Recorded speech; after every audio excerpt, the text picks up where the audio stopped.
Je m'appelle Aurélie Hénin, je suis gérante de l'espace bien-être et esthétique à Amois et je suis un travailleur non essentiel.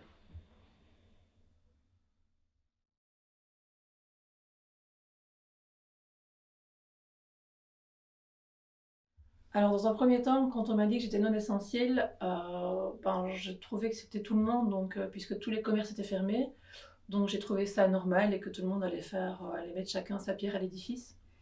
Et quand on a vu que certains commerces commençaient à réouvrir tout doucement et d'autres parfois que l'on trouve pas moins essentiel que nous, mais égal à nous. Là, on s'est quand même dit, tiens, tout compte fait, est-ce qu'on est vraiment essentiel? C'est blessant. C'est blessant quand même de se dire que... Pardon. Non, t'inquiète pas. C'est blessant de... C'est blessant de se dire qu'on est non essentiel pour certaines personnes, enfin, pour en tout cas nos gouvernants, parce que nous, justement, dans nos commerces, nos clientes, c'est pas du tout ce qu'elles nous font sentir. Elles nous font sentir qu'on est essentiel pour elles. On est essentiel parce qu'elles arrivent chez nous, elles ont besoin de bien-être, elles ont besoin de... certaines personnes se privent de certaines petites choses pour pouvoir se permettre un soin tous les mois, ou tous les 2 mois, ou tous les 6 mois. Et c'est leur petit plaisir. Et donc voilà, pour elles, on estime être essentiel. J'ai des clientes qui sont en traitement pour des cancers et elles viennent chez nous pour voir autre chose justement que la maladie, pour se sentir belle. Et donc là, on se sent, nous, essentiel parce que on permet à des gens qui ne se sentent pas bien de se sentir eux justement, enfin de se valoriser un petit peu. On aime, c'est notre travail au fait, c'est de voir que les gens se sentent bien chez nous et donc ne pas être essentiel, oui, ça fout un coup quand même parce que je suis essentielle aussi. J'ai eu la chance, d'avoir une super équipe. J'ai créé quand même 2 emplois. Je suis indépendante depuis 15 ans et j'ai 2 employés qui attendent un emploi, qui sont là au chômage pour l'instant et qui ne demandent qu'une chose, c'est de travailler. Je suis essentielle aussi parce que je trouve que c'est essentiel de payer ses taxes pour l'État et d'autre côté, on n'est pas essentiel aujourd'hui. Quand on nous dit non, t'es pas essentiel, t'es quand même bien content quand je te paye tes taxes etc.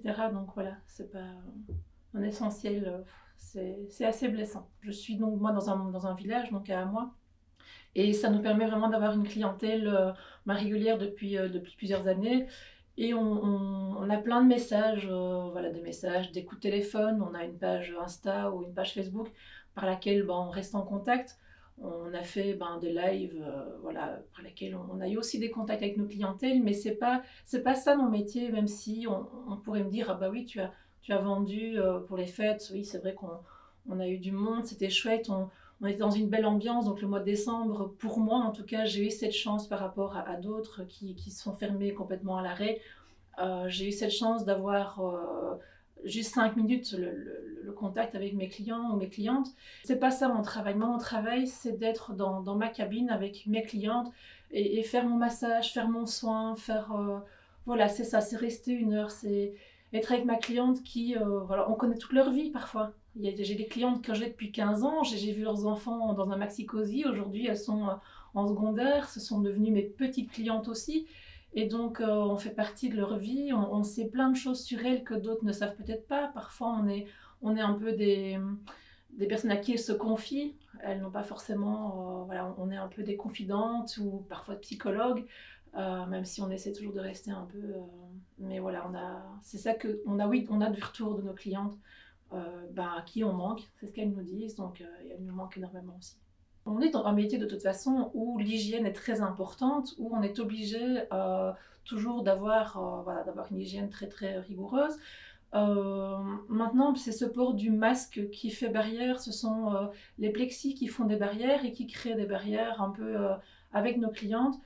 D'un côté, je trouve que c'est rassurant, toute cette suraseptisation pour la cliente et pour nous, parce que voilà, on se protège nous-mêmes du virus ou d'autres choses, encore d'autres maladies. Donc je pense que certaines choses vont rester et c'est peut-être pas plus mal. Je pense qu'on va tous être rééduqués par rapport à l'hygiène. Et voilà, je pense que ce sera un bien.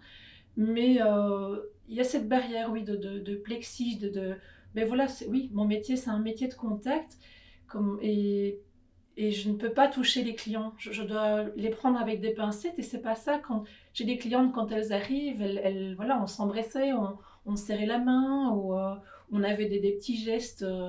Et bien tout ça, ça n'existe plus. Mais ça, même avec notre famille, ça n'existe plus. Et ça, c'est très frustrant parce que mon métier, c'est ça. Je travaille avec mes mains. Moi, j'ai besoin du contact, enfin, physique, d'apporter par mes mains le bien-être, le confort. Et oui, ça porte un peu. J'ai peur de cette barrière qui. Je pense que certaines choses vont disparaître malheureusement dans notre travail à long terme, mais voilà, que les gens vont faire attention et donc se priveront de certains soins. Et maintenant, je pense que d'autres choses vont arriver. Et je sais qu'il y a du positif dans tout ça, j'ai envie, je suis quelqu'un de très positif d'habitude, même si pour l'instant c'est pas facile. Mais je sais que dans tout ça, on va tous en retirer du positif parce qu'on va apprendre à vivre autrement, on va apprendre à faire les choses autrement, on va apprendre à apporter du bien-être autrement. Bah, déjà rien que par nos vidéos Facebook, enfin, on, on réapprend notre métier d'une autre façon, on le travaille autrement que d'autres métiers ne peuvent pas faire. Les coiffeuses, je pense que voilà, ne pourront pas donner les conseils comme nous on les donne, donner un conseil pour la cliente à la maison pour un soin ou l'autre. Donc voilà, oui, ça fait partie des peurs. J'ai pas trop peur de perdre le contact humain parce que je pense que quand tout ça sera fini, ben les gens en auront besoin. Justement, on est une société où le contact est très très important. On le voit dans le manque de nos sorties, que ce soit en concert, que ce soit en simple souper entre amis. Et donc je pense que je suis consciente que quand on va pouvoir réouvrir, on va avoir des gens. Donc je pense qu'on va faire partie de ceux qui auront du travail. Et on fera partie, j'espère en tout cas, ne pas me tromper, en disant qu'on fera partie de ceux qui ont beaucoup de chance. Enfin, que ce soit que cette pandémie sera peut-être, enfin, j'ai envie d'en sortir un peu la chance, d'en sortir le positif vraiment de cette pandémie et de me dire que après la pluie, il y a toujours le beau temps. La vie sociale est essentielle. C'est vraiment cette coupure de vie sociale. Euh, on fait partie d'une communauté, le Belge est un bon vivant et oui, la vie sociale. Quoi. Moi, j'ai vraiment fait mon métier pour le contact social. Oui, je ne me voyais pas dans un bureau, derrière un téléphone, sans savoir à qui je parlais. J'avais besoin voilà, de parler, même. Voilà, ça c'est mon job.